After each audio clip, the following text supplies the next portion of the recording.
Hello everyone, मैं हूं doctor अमन Pathania, homeopathic physician. नमस्कार, मैं हूं डॉक्टर दीपक ठाकुर, क्लिनिकल साइकोलॉजिस्ट। और आज हम एक ऐसे कॉमन टॉपिक के बारे में बात करेंगे जिसकी डिस्कशन बहुत जरूरी है, मेंटल स्ट्रेस, पीसीओडी और इनफर्टिलिटी। और इसके बारे में जनरली कोई डिस्कशन नहीं करता क्योंकि समझा जाता है कि मेंटल स्ट्रेस अलग है, पीसीओडी अलग है और इनफर्टिलिटी अलग है। ऐसा नहीं है, ये सारे के सारे फिजिकली और मेंटल सिम्टम्स की वजह से ही होते हैं, ये कोजेस हैं। अगर आपकी लाइफ में स्ट्रेस इंक्रीज होगा तो आपको पीसीएस होने के चांसेस भी बढ़ेंगे।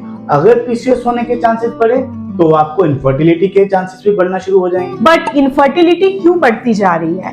नॉर्मली इनफर्टिलिटी उस कंडीशन को कहा जाता है जब कोई भी कपल 1 साल तक कंटिन्यूअसली रिलेशन बनाता है बट फिर भी वो बेबी कंसीव नहीं कर पा रहे, उस कंडीशन को इनफर्टिलिटी बोलते हैं। बट आजकल अगर कोई भी कपल 2, 3, 4 महीने अगर रिलेशन बना रहा है फिर भी बेबी कंसीव नहीं हो रहा तो वो इतने मेंटल स्ट्रेस में आ जाते हैं कि सोचते हैं कि हमें पता नहीं कौन सी प्रॉब्लम हो गई है। हाँ, बट ये एक मेंटल कंडीशन नहीं है, आपको समझना पड़ेगा।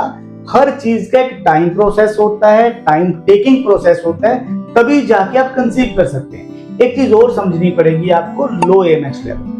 लो एमएच लेवल भी आजकल बहुत सारी वीमेन के अंदर है, तो उसके ऊपर भी आपको काम करना पड़ेगा। बहुत सारे ऐसे नेचुरल वे हैं, बहुत सारे ऐसे मेडिकेटेड वे हैं और आपकी डाइट में बहुत सारे ऐसे छोटे छोटे चेंजेस करके आप अपने एएमएच लेवल को भी अच्छा कर सकते हैं। काफी सारे ऐसे एग्जांपल्स हमें देखने को मिल रहे हैं कि कोई 4 महीने पहले अगर हमारे पास फीमेल आती है, उसका एएमएच लेवल बिल्कुल नॉर्मल होता है, बट 4-5 महीने बाद सडनली वो कम हो जाता है, वो 0.23 कुछ भी आ जाता है। तो इसके पीछे रिसर्चेस के अकॉर्डिंग सबसे बड़ा जो मेजर रीजन है वो है हमारा लाइफस्टाइल। और लाइफस्टाइल को इम्प्रूव करना बहुत इंपॉर्टेंट है। लाइफस्टाइल में सबसे पहले आपकी स्लीप हैबिट्स।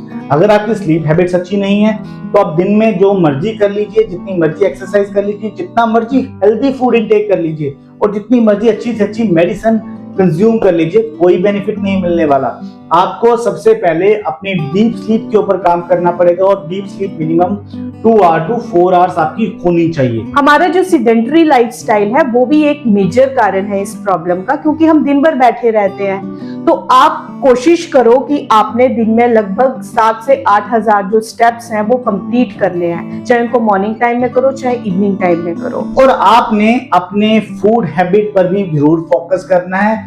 कोशिश करिए अपनी डाइट में रिच फाइबर हो, कोशिश करिए मैक्सिमम वाटर इनटेक हो, कैल्शियम, विटामिन, फोलेट्स ये जरूर हो अगर आपकी इसकी डेफिशिएंसी है तो। और याद रखें, लो स्पर्म काउंट भी इनफर्टिलिटी का एक मेजर कोज है, तो मेल्स को भी अपना ध्यान रखना है, प्रॉपर वर्कआउट करना है। तो लास्ट एक चीज हमें समझनी पड़ेगी, होलिस्टिक अप्रोच अपनानी पड़ेगी, जिसमें आपको सबसे पहले सेडेंटरी लाइफस्टाइल से बाहर आना पड़ेगा। नंबर 2, अपनी स्लीपिंग हैबिट्स को बेटर बनाना पड़ेगा। नंबर 3, अपनी डाइट को अच्छा बनाना पड़ेगा।